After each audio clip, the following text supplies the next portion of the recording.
So this is Mike Merlin Means, Merlin Public Media, and tonight we're doing an episode of Talking Shit with Merlin.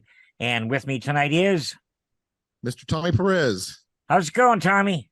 Pretty good, man. It's been a while. How you been? I've been doing okay. You know, everybody's got their little problems, and most of them are working out. And now that school's out, what, you can't remember what day it is? Yeah, pretty much, man. When school's out, it's a little hectic because we sleep in a little bit because of our hours here at the studio.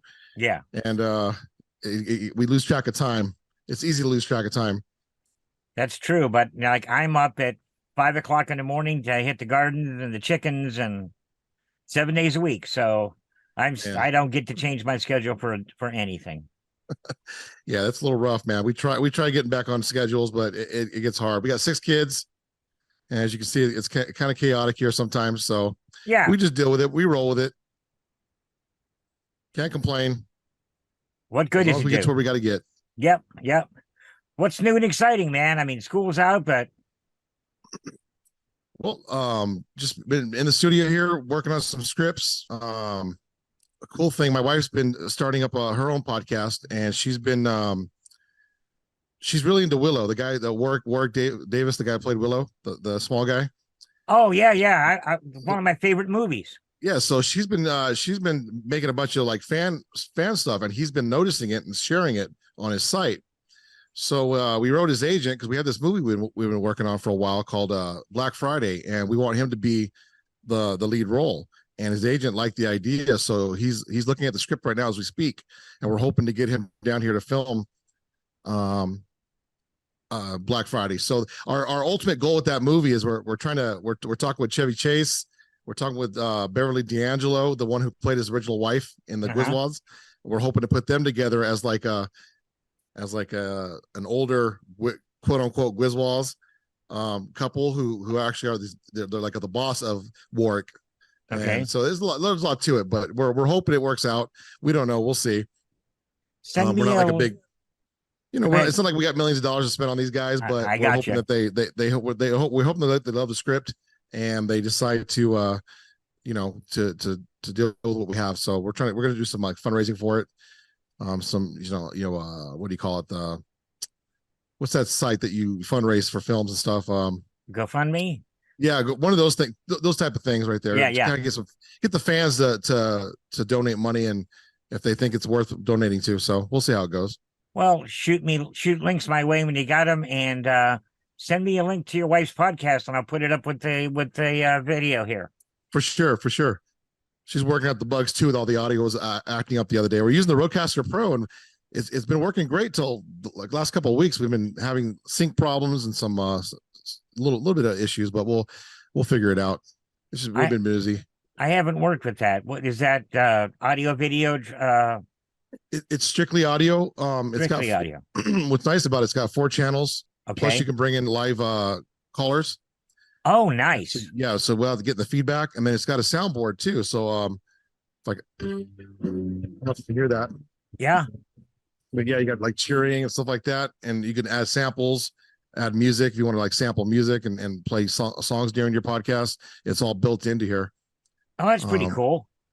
And it's compact enough. You can take it. It's USB powered, so you can take it anywhere you want. How about you? And Rode just came out with another one that's even smaller now. It fits in your pocket.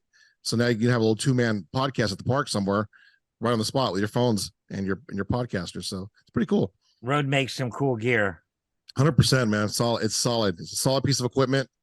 Can't go wrong with it.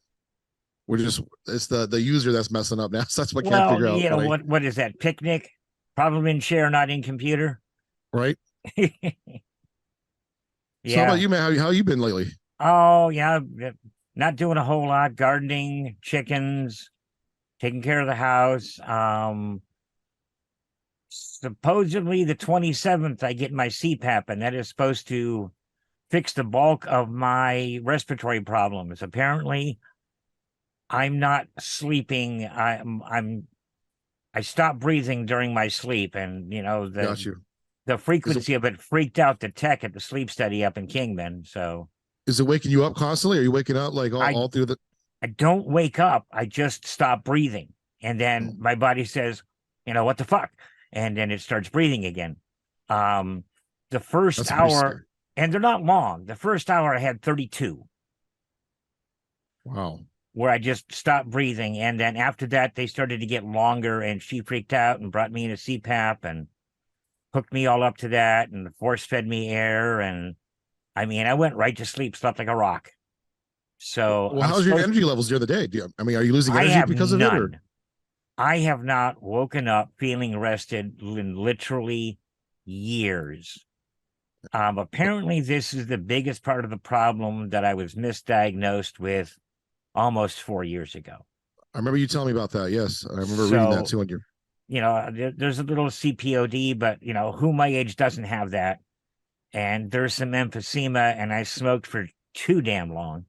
So okay, but this sleep apnea, you don't get into dream sleep, you don't get into REM sleep, Okay. so you never really get rested, and That'll mess with your chemistry, man. Definitely. and I'm hungry all the time, and that's a side effect.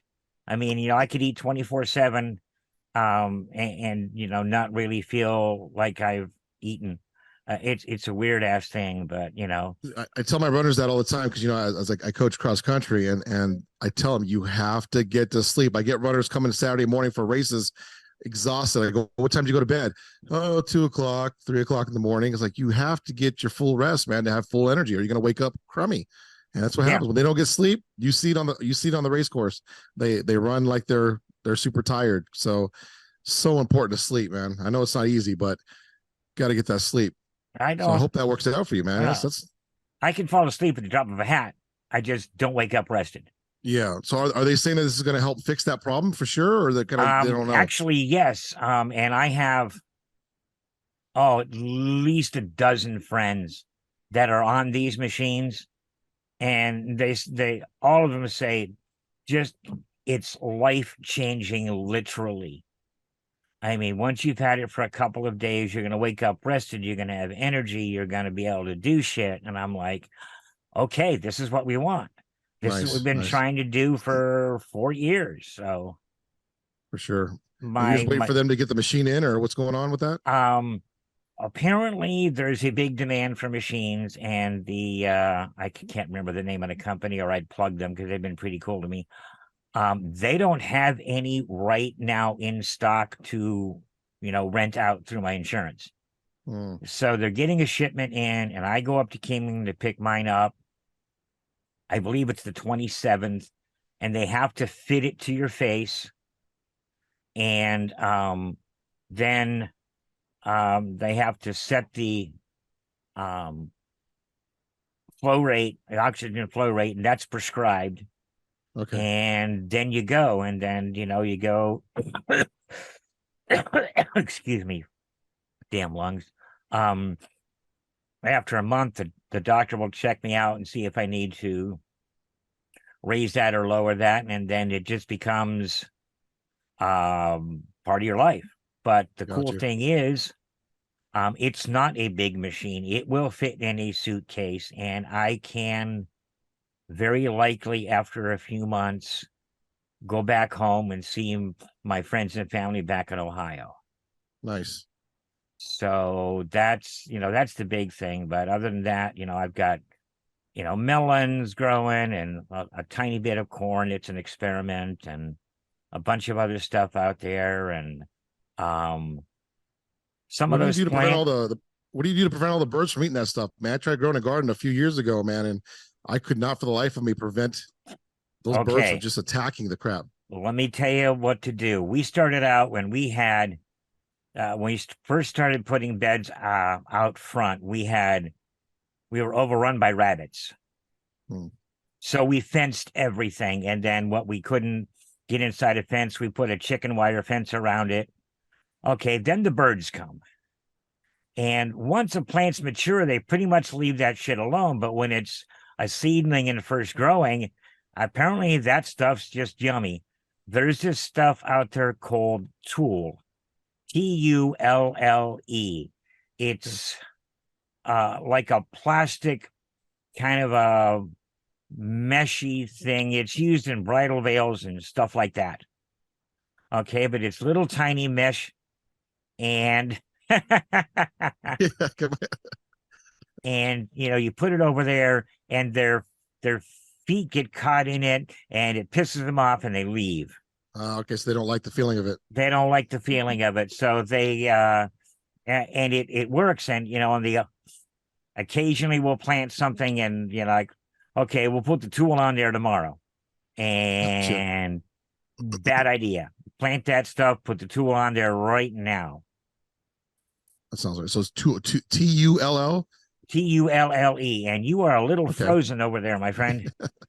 All What's I've up? got is a finger in your face, and it hasn't Let's see here. changed. Now a little bit of movement. We'll look back at you. Technology is wonderful, isn't it? Well, the setup that I have, I usually do it through NDI. Uh-huh. But again, we've been experimenting. We've been changing things up so much. I'm not even keeping track of what I've been doing with it. Let's go here. Let's see if that will catch back up. There we go. All right. Now I'm looking at myself, and We'll see here. I'd Super rather delay. not, because damn. I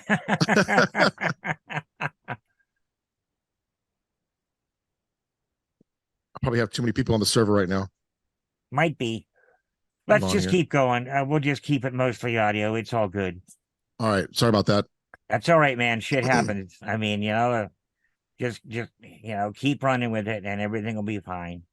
So At yeah, least you got a nice still frame of me. So that stuff works really, really good. I'll have to try that out then, because I've been wanting to try. Again, with all these kids, man, it really helps to be able to grow your own vegetables. Oh yeah, man. Clean. I would love it. No chemicals, no poisons, no bullshit. Exactly. And it's really not, and it's easier where you are. I mean, it's just considerably easier up there. But down here, where we're fighting the heat. Of course, I don't know. It's not been that hot this year so far. Yeah, it's been nice actually. So I told my runners, with any luck, we might have a cool season to run in, but I doubt it. Well, yeah, as soon as you start talking about it, man, it's just gonna go away. Well, that was the hard part. Last year it was kind of funny because during our whole practice season, it was all cool. Rain would come through. You name it. We had a cold practice season. As soon as the races started, 110 degrees. We're all dying out there. You guys are practicing now? We're going to be starting next week, actually. Get these runners going. A lot of them have been running by themselves, which is nice. Oh, sure. Got a dedicated team doing it on their own. But they're ready to work. They're ready to get pushed. I've been coaching a travel ball team, basketball team, so I've been busy with that too. Doing a boys team and a girls team, junior high girls and a high school boys, and so that keeps me busy. I love it. Hey, you're back. We got that's some like video. delayed. That's like it's playing like everything that happened like 10 minutes I know ago. It's like looping back. This is trippy, That's funny, man. This is trippy. Now you're gonna see me smacking my kids around, and I'm in trouble now. You got to smack them every once in a while, right? Let's see when it catches up. That's funny. Well, that's my phone, and I do stop. Honey, answer the phone, please. Fun stuff. It's fun. I can't complain, man. Can't complain. People always ask me how I deal with it with all these kids in here, but it makes it exciting. It makes it more adventurous. It'd be boring if it was just me and my wife in here. There are days like that, yeah. But for the most part, well, we've got the grandson occasionally. But that's a long story, and I'm not going to dig into that right this very minute because there's some shit happening. But we're okay together. But then again, we're old farts. I mean, I'm 64, she's 70, and we're kind of set in our ways. But right. Get up in the morning, garden, let the chickens out. And they're pissing us off. I mean, their chickens are pissing us off. Yeah. We know they're laying eggs. Okay. If they don't, they die. So we can't find the eggs. Are they eating themselves? No, they won't do that. They won't do that. So unless we have a king snake or something like that rolling around out there that we don't know, they've hid them very well for about the last week. Oh, it's crazy. That's But interesting. uh, Well, I was on TikTok the other day, and there was a guy. He's got a bunch of chickens, and he said, he goes, I am determined to find out if my one chicken is cracking her eggs open and eating them, because every time she lays an egg, I come back, it's gone, and he can't figure it out why it keeps disappearing. well, it's we're not finding whole eggs. We're not finding broken eggs. We're not finding, I mean, literally any sign. And like I said, if they get egg bound, I mean, they are miserable and then, dead. I mean, the Yeah, eggs for back sure. up, they just, oh, what a way to go, man. But So I noticed on your site you've been live streaming still with like churches and stuff. You've been doing like the I'm doing that. I do that one church every Sunday morning. I've been doing it now for, I don't know, a year and a half. Um, that's my one day out of the house. gotcha. Pretty much. Now we're hoping once we get this CPAP, I might be able to pick up the cameras again and do some stuff, which would be For really sure. great. Because you're not doing lighting no more, are you? At I all? haven't been physically able to do any of it. Uh-huh. And a lot of my gear has been sold. I still have my Nikon and my Canon, but my lights are all sold. I'm just waiting for the guy to come pick them up, and I've got a little bit of sound gear, and I've got my studio lighting still. I haven't sold that, but if this Gotcha. works up and I can pick up cameras again, I will be just a happy guy. That'd be fun, we've still been meaning to get together and work together. We haven't been able to work together since I met you, so it's Yeah, I nice know. to do something together That would be cool, wouldn't it? for sure. And this new project you're doing, it sounds like it's got some serious potential, and you know, 100%. We shot it before. We shot it a long time ago. We shot it with a couple actors that we knew really well, but a lot of chaos happened. There's just people fighting with each other and power tripping, and so we yeah, kind of broke apart, fell apart. We had a good half hour of the movie, but then the rest of it was unusable. So it's been sitting. I'm going to use that as kind of a what do you call it, a teaser of teaser. what it could be Yeah, like and what the movie could be yeah. like. So again, we're really hoping. I mean, I know Warwick, the guy who played Willow, his agent likes it so far. We're hoping to get a hold of Chevy Chase. His agent said to send him the script. Beverly D'Angelo likes it. Now we're just figuring out if what the money is going to be used, because so I consider Chevy Chase and Warwick to be more of a known name than someone like Corey Feldman. We wanted to Okay. get a hold of Corey Feldman too. We hit him up, dude. Okay, we hit his agent up, and he tells us $20,000 a day. $20,000 a day, and I thought, come on. I was like, Corey, love you, man, from the '80s, but come on, dude. No, But yeah, from the it's '80s. I mean, you're not who you were. yeah. So what was nice is Warwick Davis's agent. He actually said, there's no limited, there's no set number. So it's like he's open for discussion with it, which is nice. That's cool to have an actor not be so, you have to give me $5,000 a day or $10,000 a day, Right. or this is it. I Let's think talk. it's going to be yeah. So we felt bad because after that Willow series got canceled on Disney, we felt kind of bad for him because he wants to do more than what he's been doing.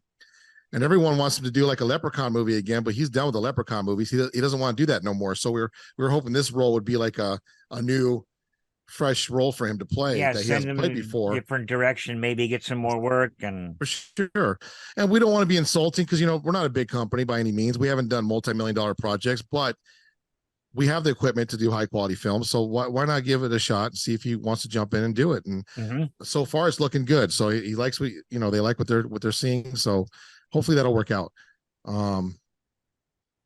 I heard Chevy Chase is kind of a pill to work with on stage or on set. So I'm a little worried that if he does commit to it, we might have a problem with some attitudes and some, so we'll see how that goes. I worked with a few of those kind of actors. I worked with an actor a couple films ago.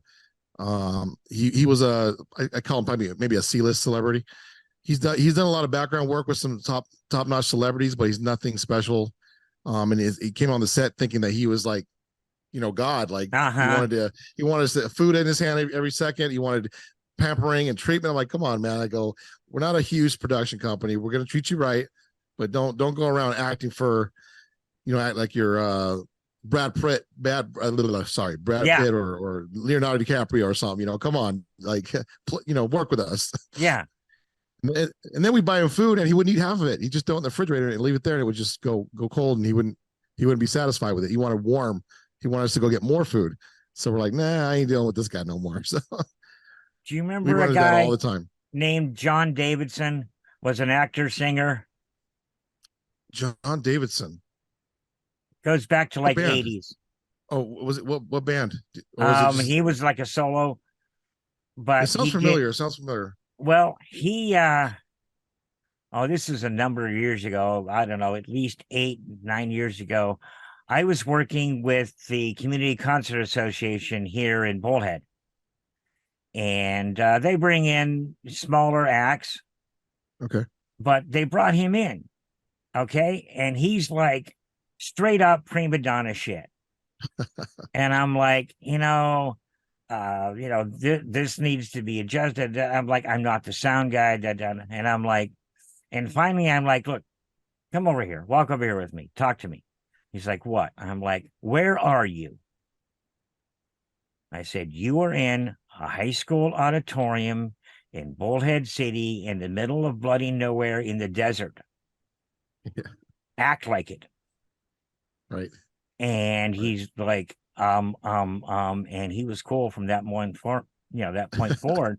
But I'm like, come on, man, you're playing high schools. You are no longer on the, you're not big time. Yeah. Yeah. I know what you're saying.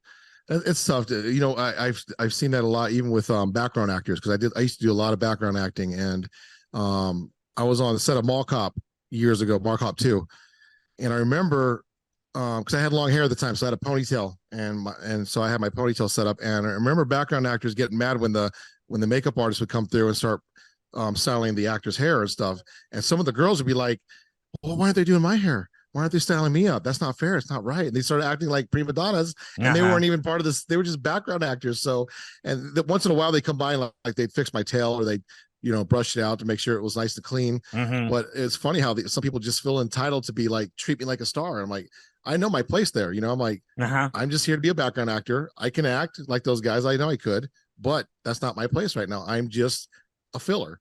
So I'm not going to complain and bitch when that's not what I'm there for. I'm not there to be treated like royalty, So it's kind of funny to watch people's entitlement, and they're like, well, we're union. We have a union card. Well, I'm sorry, you're paying for union fees, and all you're doing is background acting right now. So it's not. It's quite funny to watch.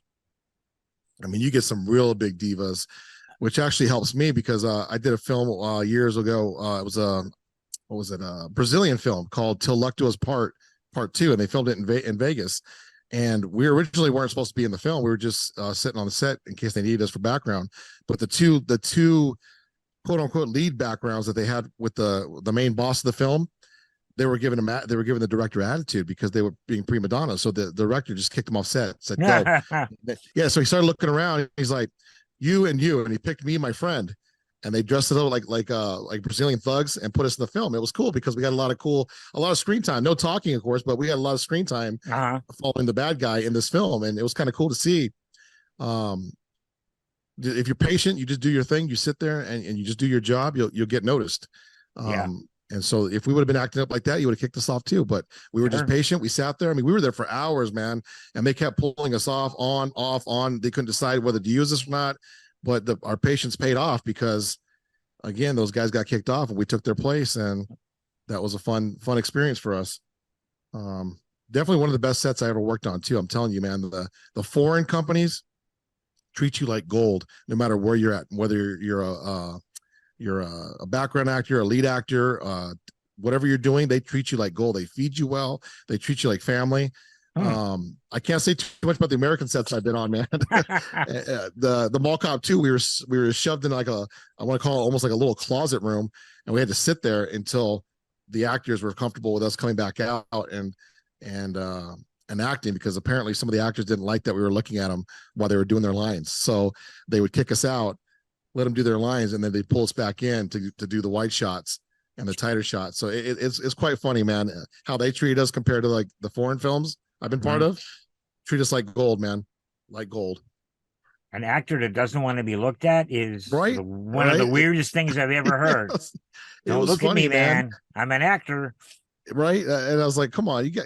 I was surprised. It kind of blew me away, but you know, you get a little taste of Hollywood, then you realize, do I really want to be part of this or not? You start thinking twice about pursuing that full time. Mm-hmm. And I just love. I want to stick with independent, man, because you know, more control, Yes. and you meet a lot of people like you and I meet, you know, people like that. I like meeting people who are just down to earth, real. We're not doing it for the money. We're doing it because we love to make a film or a Right. project. I mean, we Mm-hmm. all want to get paid. Don't get me wrong. We want to get money Right. out there, but I just want people who just want to have fun, enjoy it.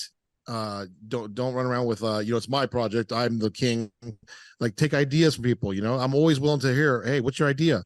That can make it better. Okay, that's cool. My kids sometimes they'll watch some of my pre clips and Mm-hmm. they'll go, hey, Dad, that's not as funny as that other thing. So I'll change it and I'll end up liking it more because it's making them all laugh. Well, So and I'm a good audience. I mean, that's first you got your rushes, and then you got to throw stuff in front of people just to see how they're going to react before you, I mean, even consider sending it out there. for And sure. yeah, you got a built-in audience right there, man. Yep. And for me, it's like it's. I used to be very stubborn. It used to be my way or the highway. I'm not Mm-hmm. gonna lie. It used to be like if it's not done my way, I'm pissed off. I'm mad. I'll throw a fit. Mm-hmm. You know, lost a lot of projects because of that, because my attitude really sucked about that. So over the years, I've learned, you know, it's constructive criticism. You know, I can take it. What do you think? Because my what I like, you might not like, and I can't Yeah. get upset because you don't like it. That's just your opinion. You don't Right. like that color, or you don't like that sound. I'm not gonna get mad at you because then I'm controlling you. I'm trying to make you me, and you're Right. not me. So I've learned to let go of that stuff and just and learn and grow from everybody. You know, you're Yeah. never right. You can always change. You're always going to change your taste, your flavors. So why get all upset because someone said, hey, you know what? Maybe your sound should change, or maybe you should add some more lighting over here. Or, you know, and it's fine to take that criticism. You might not make that change, but at least But listen, and listening. do it at the right time. Don't start screaming about how it should be done in the middle of shooting a scene. 100%, 100%. Walk up And to that the director and say, "Hey, dude, what do you think about this?" And they'll 100%. either say, I'll think about it, or no, that's not going to Yep. do it. But you do it at the right time. Especially true in theatrical rehearsals. Most directors I work with will take suggestions, but not during the rehearsal. When Yeah. you're on a break, or wouldn't it be better if I stood here by this? It gives me something to do with my hands, so I don't look like a freaking statue. Right. Because theatrical directing is, I mean, you direct, you block, you set them up, and then you let them loose, and you can't do a thing about it. For They're sure. on the stage, it's live, and go. That's it, right? Yep. No, It's that's that same concept goes with my coaching too. You know, there's never any set rules. Like, you are always going to change things up because certain players leave, certain players get, you know, better. So you're always changing and you're always growing. And when you have your assistant coaches and other people working with you, you take ideas. You don't ever say, well, it's my way. That's it. I'm not changing. But, you know, you get ideas from your coaches. You're like, well, let me try that out. Oh, it worked. You know what? We're going to keep doing that. And that's a thing I've learned over the years, is really just be more open minded, take it, you know, hear everybody's opinions and just work with that. And, you know, again, not saying that I'm just faltering and saying, okay, I'll take your advice because you gave it to me, but I'm going to listen now I'm gonna and pay listen. Yeah. attention. And I'm not going to criticize it or get upset because I didn't like, oh, your defense ain't running, you know, your defense ain't running right. You know, before I'd get upset, like, you know, screw you, man. What are you talking about? But then I tried their idea and I'm like, oh, you know what, that works. All right, we'll try that for a while. We'll see how it goes until it stops working. I'll continue doing that. So a lot of growth, you know, it's something I've learned to do over the years. So that's been a great thing for me, is growing and learning to be more open and not so stubborn.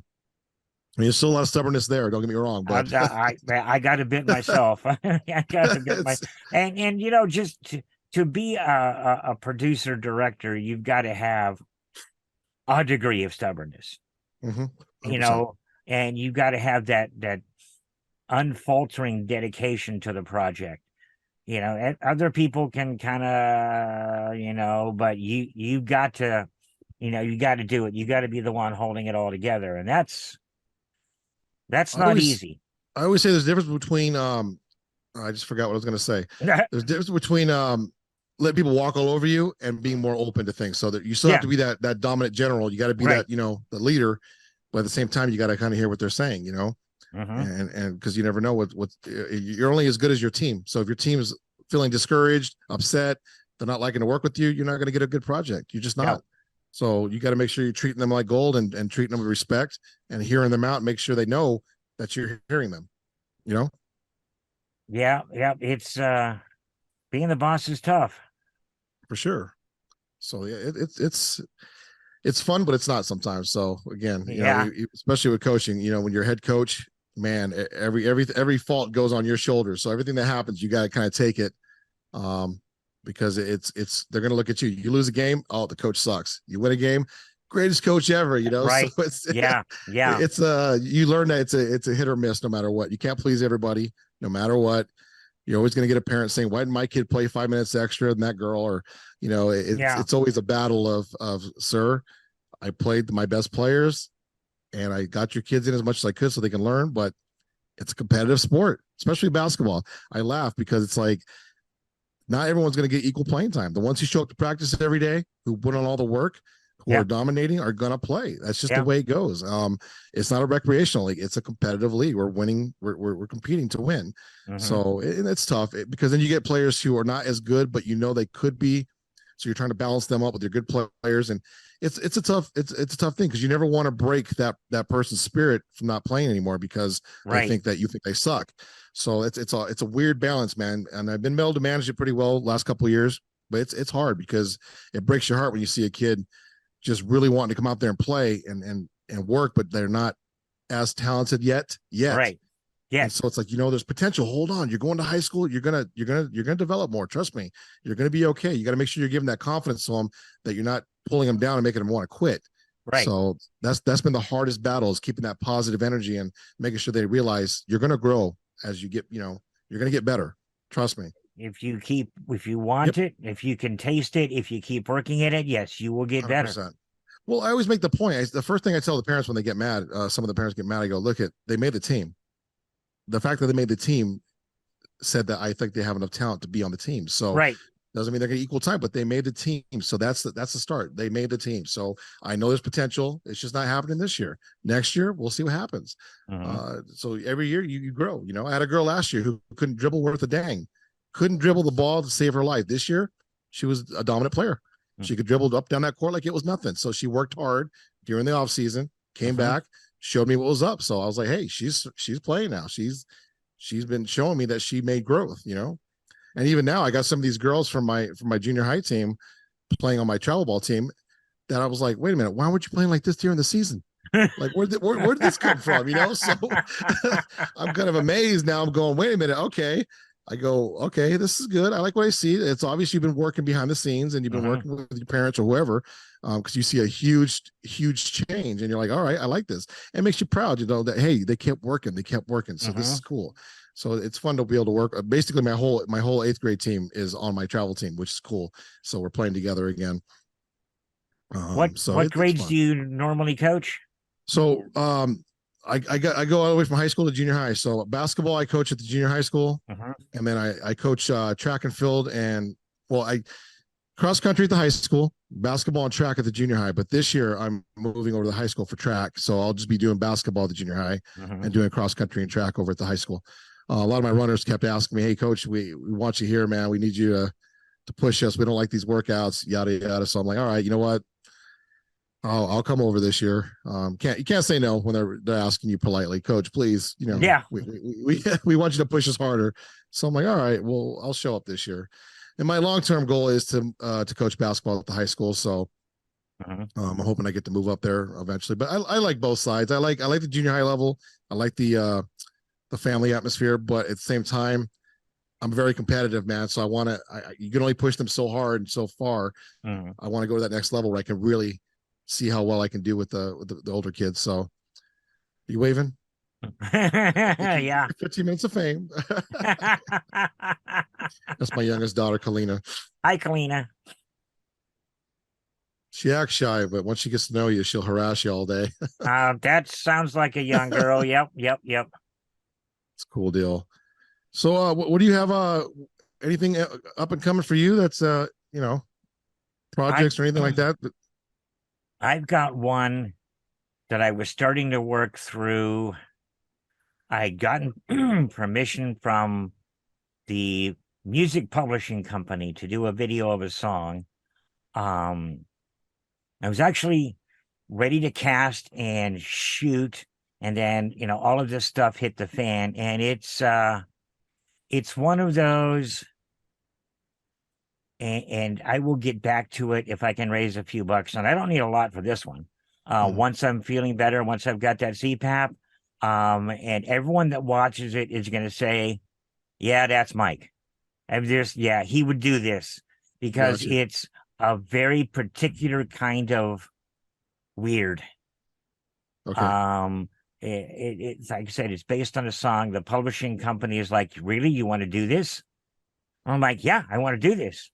They're like, "We'll get back to you." Nice. And they got back to me. It took them about 6 weeks. And they're like, "Okay, move forward. We want to see it before we put the final stamp of approval." And Gotcha. literally taking out titles and credits, the whole thing will be 11 minutes at the outside Gotcha. in 2 acts. And it's like I said, it's a me kind of thing. It's not typical. It's a music performance twice. Okay. And the hardest part I was having is um I need a place to shoot that either is or looks like a concert stage, not a rock concert stage, but a Okay. classical, or a concert stage for classical or pop or things along that So kind of line. like a high um school type stage, where they had the orchestra underneath and all that, something like that. yeah, I talked to the school here and they wanted $600 for a day, Mm, and I'm like, that's a little much. gotcha. And I kept looking around because the total budget I'd like to bring this in is at about like 2,400 bucks, everything out the door. Okay.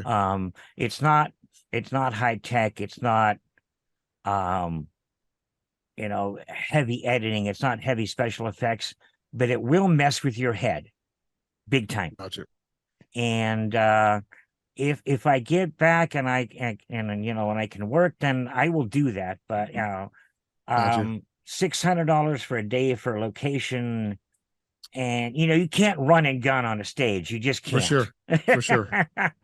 For sure. They'll talk to me a little bit because I'm friends with the band director at the high school in Kingman here, and I went to high school with him, which is kind of cool. We graduated together, so he was Okay. now he's the head. It's kind of cool to watch him teaching my kids, Hmm. in the band, and we went to high school together, so it's kind of cool. But yeah, let's talk. Okay. When one Hundred like I percent. said, once I'm breathing good, this is the first thing I want to do right out of the gun. That'd be awesome, man. Um, That'd be awesome. Well, how's the radio show going? I haven't been keeping it up. Are you doing full okay, time I radio? am only doing this right now. Okay, gotcha, Um, Again, that was a straight up financial decision. I put aside, X amount of money, and I made an attempt for sponsors. I didn't get any. Mhm. So I'm doing Talking Shit with Merlin, and that's about it right now. Thinking about bringing back the small business talk. I think you and I did an episode of that way back Yeah, about your studio. I'm thinking about bringing that back, but as far as I'm not going to do a radio station that doesn't handle licensing. I need the music licensing fees to be paid. gotcha, And I had the plan was to literally have a series of several different stations, basically 24/7 music, and the only interruptions would be like every 2 or 3 hours would be like Merlin Public Media's all jazz station brought to you by. Done. gotcha. Yeah, Back yeah. to hmm music. That's what I and was hoping. Yeah. Well, just go. yeah, that's what I was hoping to still do with the independent stuff. Is just we want it to be strictly independent though, nothing that's signed to any major labels. Like Right. we want people like Tom McDonald, people who are topping the charts and Billboard without a record deal. Uh-huh. And it's like two people working, filming the videos behind the scenes and stuff. I love watching his thing where he showed his song. One of his latest songs was #2 on Billboard, and the #1 song was who was that? Who's that guy? He's being all flashy and weird now. He's just going overboard. Dresses like Satan now. Well, I whatever don't it was, know. he was #1, and Tom McDonald was showing. He's like, all right, let's look at his album. #1 song, 6 producers, 6 this, 6 that, all these people, Mhm. 6 songwriters. Here's Tom McDonald, 1 songwriter, 1 producer, is me. And it's like, but they're trying to keep him from Of peaking course. because he's got no backup from the industry. So it's quite interesting to see an independent artist like that make so much noise with no backing and all done from his house with him and his girlfriend and some parents and friends making the music videos. Like you would look at it and think it's a multi-million-dollar production, man. It's amazing that they're doing all this and shaking up the industry, give people like me hope that, hey, we can do this. We can make some noise without the big Yeah. backing of the studios. And so that's what I like to see. That's the kind of people I want to support. Mhm. So there's a lot of them out there. There's a lot of these guys out there. I've been digging down the rabbit hole and kind of checking all these different independent artists out. It's amazing what they're producing and putting out that most people don't know about because mainstream doesn't want you to know about them because they're not making them money. Right. So Yeah. And it gives hope to all these young kids who have talent out here, man. And that's the biggest thing is we're trying to and really in the studio, we're trying to really push finding these talented kids and getting them a shot in the studio and just give them a 1-track song, photography, make them feel like rock stars for a day and just show them, hey, just because you live in Kingman doesn't mean you can't right. go worldwide. Let's do this. A lot of shy kids out here. Even when I'm coaching, man, I coached this year I had a girl who made it to state. Okay, we took her to state, but her mindset is just, nah, I'm good, but I'm not good enough to go further than this. And I see that a lot here in Kingman is a lot of people think because I live here, I can't go out and do big things. I can't go out to Yes. these The big whole colleges. area is like this. Yes, I go, you can, guys. Look at you made it to state. You ran faster than X amount of runners from the state of Arizona. Yeah. So what are you complaining about? You're here. Yeah, you didn't win, but you made it here. You made it here from your work and dedication, not because you were from Kingman or not from Kingman. It's because you put the work in. You're in So the that's top 1% in the state. I so mean, what's to feel bad about? And that's my biggest thing while coaching now is basically getting these kids to realize it's their minds that's stopping them, not their town, not their family, whatever. It's your mindset. You have to think bigger. You got to push. All right, say hi. What? This way, right there. All right. Hi there. You're famous now, Kalina. She's my little performer. All right, go play. And there's this thing called the internet, and anybody can become famous. And that's the thing. I tell some of these kids, I go, I wish I had. Oh, geez, yes. Just the iPhone alone. I wish I had that when I was 16, 17, starting out. The things I could do. Okay, sorry about that. The things you can accomplish now with these phones, and that's why I'm trying to get CTE or CET certified so I can teach in the schools like film production, music production, and I just want to show these guys. Look at with an iPad and an iPhone, you can do a full film. Yeah, a full edited film. It's been done. Everything. Let's go. And that's I'm trying to push these kids to realize the technology that's in their pocket. It's so powerful. You and I can podcast off my phone right now.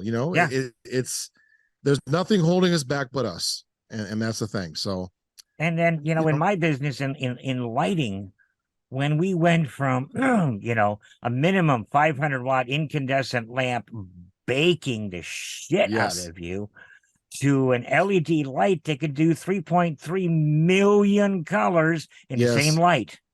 It's just like, oh my God, if I'd have had that when I was a kid, I can't even imagine. Yeah, I went to the NAB show this year with a partner of mine, and we I thought they were the original I can't talk, the big lights, the heated ones. And I was like, oh man, I don't want that. I want LED. He goes, these are LED. And I go, are you serious? He took the lens off that looked like an old school Yeah. lens. It popped it off. It was all LED, and I was like, oh my gosh, that's amazing. And the power it was putting out, and you could stand in front of it, and it wasn't gonna hurt. It wasn't gonna cook you. So it looked I like don't a need big old clubs. Klieg. Yeah, it was great. It was nice, man. And I was like, this is a beautiful piece of equipment, man. This is awesome. Wow. It's just getting better. It's getting Yeah. better and better. And the Um, power draw, I mean, yep, I can run, I did run a massive light show on literally 3 110 outlets. that's awesome. And, that's it. That's all you need.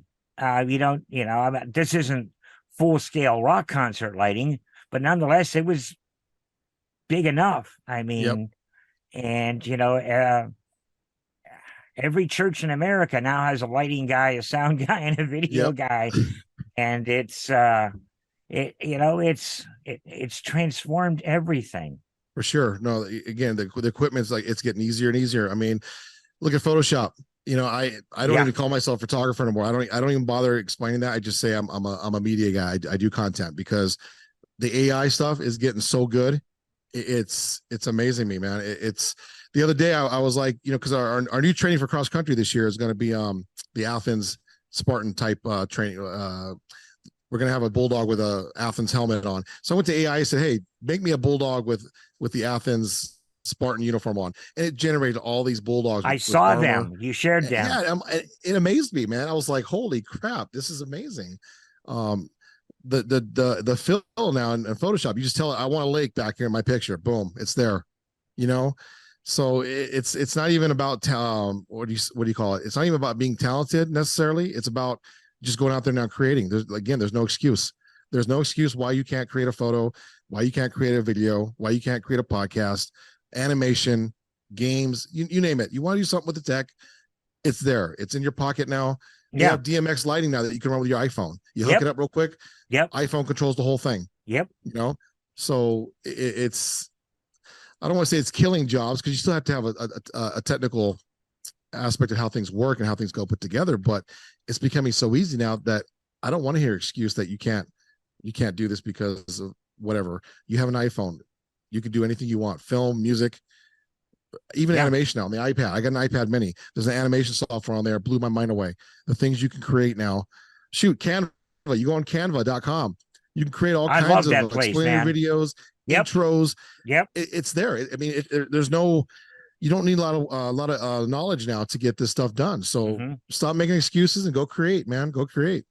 I've done a couple of title sequences, credit rolls, and shit like that on there, Right. and it's actually simpler than doing it in the media generator in my editing software. Yep. I'm not gonna lie, it makes me a little lazy sometimes with certain things. I just go, oh, it's done. I even did a quick joke here. Well, it's not a joke, it's a story. So one of my junior high girls needed a reference letter from a coach that said why she should make it to the National Honor Society. So I went to an AI thing. I typed in it's all my writing. So I typed up what I would say, and it just made it more beautiful. Like it still sounded like me, but it was just constructed way better. So I took that and I used that as my letter. And I pulled any words I know I wouldn't say. Right. But I made sure it was me. It was still authentically me. But it's great because even my wife the other day, she typed in an idea for a script, and it wrote a whole script. Oh. And we just looked at it and pulled things out that we didn't like and added things that we liked, and it's making the job easier to get things done quicker. I mean, I like Gary Vee because he, a lot of people are scared of AI and they're like, oh, AI is going to destroy everything. Where he's like, look at when iPhones came, or let's go back when SD cards came out. Photographers were freaking out. Oh, I'm not going to switch from film to SD cards because it's going to, and those guys fell apart. Those ones that stayed with it are here today. Technology is going to change every day. We can't complain about it or whine about it or say, oh, I can't be a photographer no more because AI. Use it, utilize it. Don't cry about it. Just utilize it. There's always going to be new technology coming out that we can use. Always. And don't complain about it. Just use it. If someone's beating you out in the industry, you got to come up with a new idea, right? You got to come up with a new way of thinking. And Gary Vee had talked about that. He talked about, like, say you're a truck driver and you've had 10 years, you've heard from 10 years ago, hey, there's going to be automated trucks. You're not going to be driving no more.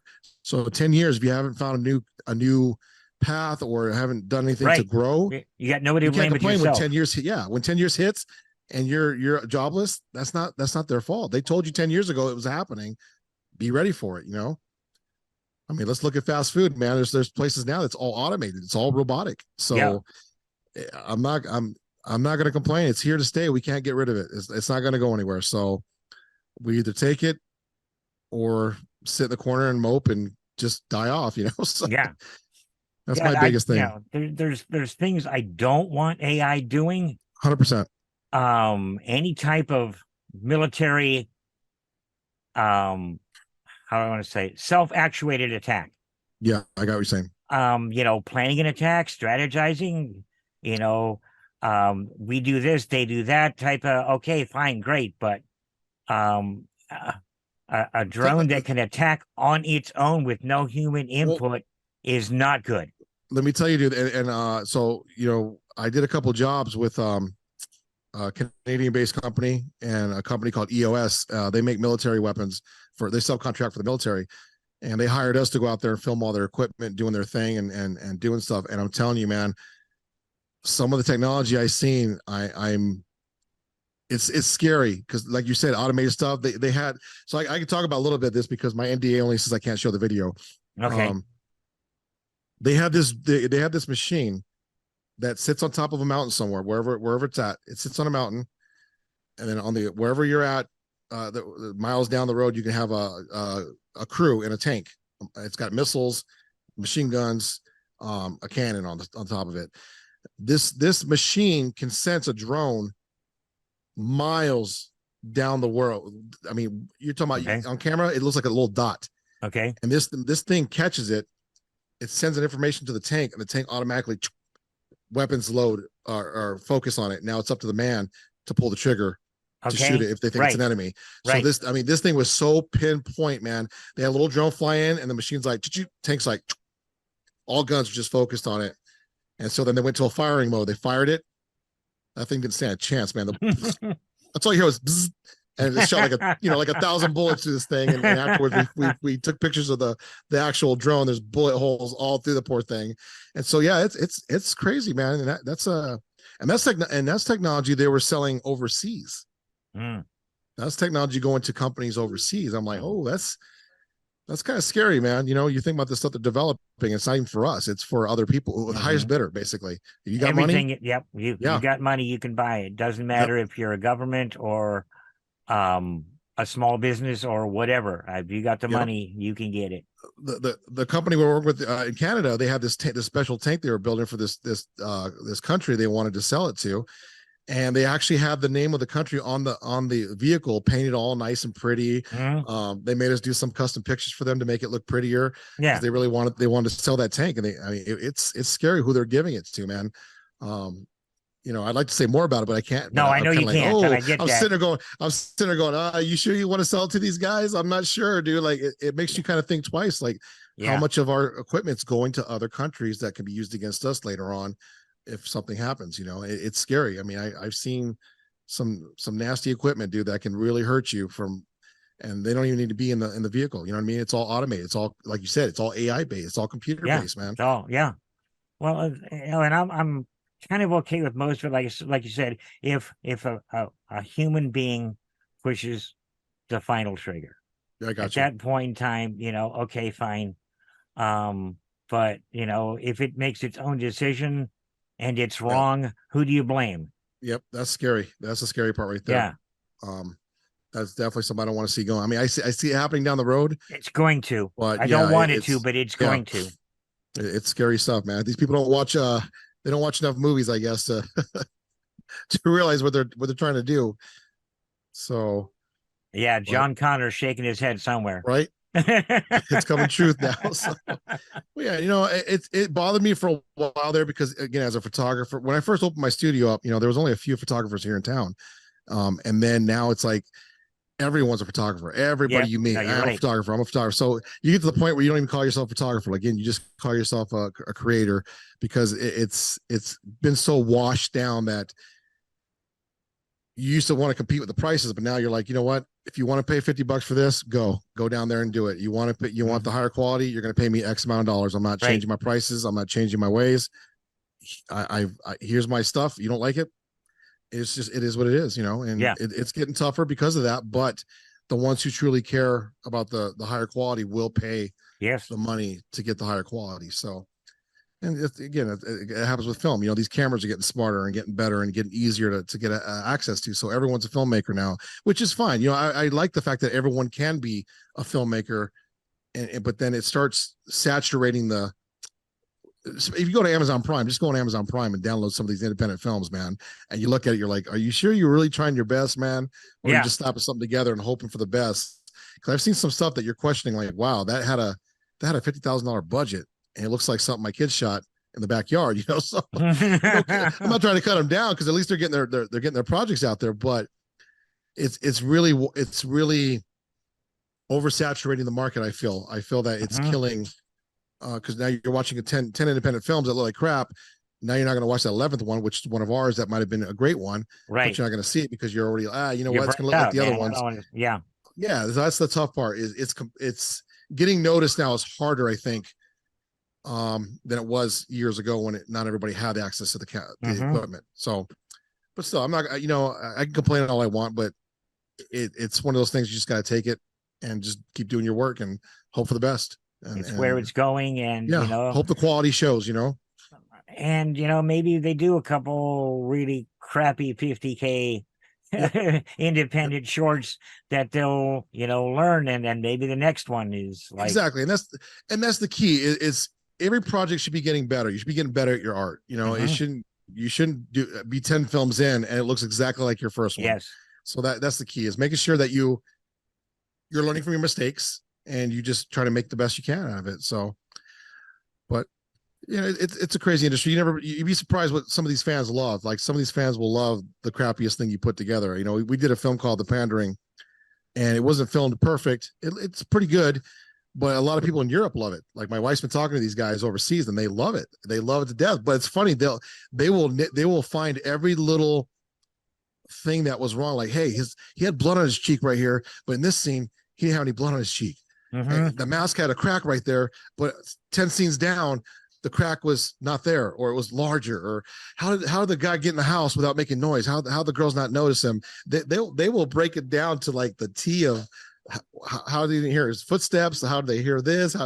It's kind of neat to see them get so involved with your film and break it down for you like that, because it makes you think, okay, this worked out, or hey, I can fix that next time, or add this next time, because they're going to find all those little things. Well, yeah, Juanita and I tend to do that with some TV shows and some movies. We'll pick it apart, but like her main bitch is she's a retired RN. Okay. When they do something wrong medically, right, she's just like, oh my God, that doesn't work. Yeah, that's the fun part, right? And that's the fun part when you know special effects and you watch some of these big films. You're like, oh, I know how they did that. Oh man, okay, they did that. Okay, and then you start, and it kind of ruins the film sometimes. So I try to go in the film and watch it first as just a viewer, right, and enjoy it, and then I'll go back and go, okay, that was wrong right there. They could have fixed that right there. Okay, you know, start nitpicking there and start criticizing things, even though they're making $1 million and I'm over here in Kingman. So, but I like it. It's fun to do. It's just fun to watch and know the process. You understand what's going on. So, you know, as a lighting guy, I'm sure you'll see, hey, man, that 3-point lighting was horrible. You know, look at the shadow on his face. Look at that casting it's doing over there. They should have moved it over here and softened it up right here. So that's the kind of things I do, you know. And there was an old episode of NCIS, and this light moves across Tim's face. And okay, we've seen the whole room. We're not near a window. There is no way that can happen. So of course I pause it and rewind it and play it and rewind it and play it. And I'm trying to figure out, and Juanita's like, what are you doing? I'm like, that physically can't happen. It's not there. And then that's about the time we started like tearing stuff apart and just kind of like, and you know, if you're medium low budget and you're trying and you're really working hard, I'm going to cut you all the slack in the world. For sure. But at that point is when I realized shortly after that TV shows are not art. They are a product. Mhm. And the idea is to get out as much product as you can, as fast as you can to make money. For sure. And those little things, they don't, okay, whatever. If it's not something earth shattering, they're just going to let it go. Yeah. Yeah. Back in the It day, drives me they nuts paid sometimes. big money for errors in films. Right. Um, For it's me, it's always, the continuity stuff, man. When you see like a gun on the left hand and the next yeah, the camera flips and it's in the right hand, and just little things like that. Like, all right, where's your set supervisor at, man? Come yeah. on, you didn't see Continuity is that? king, man. It really, really is, because that'll catch my attention more than Yep. anything else. That's why I really try to focus on writing it down for using one camera setup. Uh-huh. But most of the time I like to use two cameras just because you just never know that actor's gonna do something different, and That's it's gonna right. be so noticeable, man, when Yeah. you're editing. And it drives me crazy when you don't have that continuity sometimes because you get a good shot miss because it's so awkward the way they Mm-hmm. move their head or their body that you just can't fix it. So continuity definitely is a big thing for me. Fix it in post is a myth. Right. I used to work with a guy like that. There was a shirt at NEB. I was gonna buy it for him. It said, "That's okay. You can fix it in post." And it has fire burning all over equipment. Like it's just it's a shit show, man. And they're like, "Oh, don't worry, you can fix it in post, bro." And he would always say that to people too. Be like, you know, "Oh, that's right, we'll fix it in post." And I just look at him like, "No, we're gonna do No. that take again. We're not fixing that in post." I'm like, I'm not spending 2 hours for something I can fix in 5 minutes on set here. So drive me I crazy. did a short project very early on with a guy that refused to watch rushes. He's not looking through the camera, he's watching the scene go down, not from a camera point of view. Okay, that's great. And I'm like, no, it's not. Well, it Yeah, looked great from here. I'm like, you are not the camera. It did not look great from the camera. right. I said, we can either reshoot it now. You can go back and I don't do rushes, man. Mhm. I know. I know. I mean, I'm like, last thing I did with them, first thing I did with them, never, I'm done. Got you. Yeah. No, and that's what we deal with a lot. Even with like fight scenes, I try to explain to people, look, it might have looked good to you out here, but on camera, you can see it's not crossing the Right. plane where you That's get right. punched. It's not the same as real life, guys. When you punch someone on camera, it's got to be over exaggerated this way. So on camera, it looks like he's getting hit. Mm-hmm. And you try to explain that. And sometimes people don't get it. Sometimes they do, but sometimes they don't. It's a challenge. It's a challenge. Especially when you work with new people who've never done it before. Hire professional wrestlers. They know how to do all of that shit. Right? Yep. That's their Exactly. bread and butter. Yep. I used to wrestle in Victorville years and years and years ago, so I Yeah. know all about that. It was fun. I loved it. And then I got some training in Vegas from Sid LaFau, a big Samoan guy. Dude, I mean, the guy is a tank, huge. First day I go to class, he gets this little steel chair up. I might have told you the story before, but he gets this little tiny chair. He sets it up. He's like, I got to turn my projector on. I go, dude, you're not stepping on that. And I didn't want to be rude and disrespectful, but I'm like, you're not stepping on that. There's no way. So I moved the chair, and then he's like, dude, I got this. Don't worry. He gets on the chair. I'm like, put my hands up. I'm like, all right, fine. I walk away. He gets on top of it. I hear a boom, it hits the ground. Oh, my back. And I go, I knew it, man. I knew he was going to fall at that thing. I knew it. I turn around and all the class members were all looking at him like, what do we do? Do we call 911? We're freaking out, dude, because this big Samoan guy just smacked the ground at full force. And then we're about to go call 911. And then he starts laughing and he gets up and he pulls his little stunt pad out. He goes, number one, don't let them know that you're padded. And that was rule number one. And so he got up and he showed us that he fell on purpose, man. But it was kind of scary because this big old dude on this little chair, I knew it was going to hold him up, and he fell. But he did it so well for being a big guy. It was great to watch the technique and talent that goes into falling down and hitting yourself. Mm-hmm. So it was quite fun to do. He became a good friend of mine later on down the road, so that was kind of cool. We still talk. But real fun guy to watch. But it makes you really think about when you're watching stunts. You're like, man, I know what that guy did now. I know what he was wearing or what he was doing to prevent himself from getting hurt. And they got these outfits now, man. They got these cool pads. It's a gel, and if you squish it between your fingers, it's like Play-Doh. Okay, it's like jelly. Okay. As soon as you smack it, it becomes rock solid and it protects your body from getting hurt. So it's really weird stuff, man. You hold it in your hand and literally it's just bubbly jelly, but as soon as you smack it, it becomes a solid rubbery Wow. protectant. And so it goes in these suits. So when your knees are hitting like bars and stuff, it becomes that solid and protects your knees from getting hurt. And I was like, that's kind of cool, man. That is cool. It's a neat technology, and it's just you try to figure it out. You're like, how is this working, man? I don't get it. Yeah. It's jelly, and then boom, it becomes a solid. When you really punch into it, it becomes a solid. And it's just technology like that it amazes me, man. Yeah, That's just amazing. It's But, just going so fast anymore. It's just kind of, I try to keep up. Yeah, same here. Up. Right. But well, my friend, I need my oxygen, so I'm gonna call it a wrap here. And it's always a pleasure talking with you, man. Anytime. Likewise. So good seeing the kids back there. They're She's just having a ball, man. They're enjoying it before summer comes up, right? Before school starts again. Yep. Got to enjoy it while it's good. I'm enjoying the sleep. I try to sleep, but still, it's nice not getting up at 5 o'clock in the morning anymore. So for a while. See, I like the winter because then I don't have to get up till like 6:30. Right. Right now it's 5. And as the summer goes on, I'll be getting up at 4. Yeah. Just to get out there and get that shit watered before the sun's beating down on it. I hear you, man. Well, I'll be thinking about you when I'm going to bed at 4 o'clock. All right, man.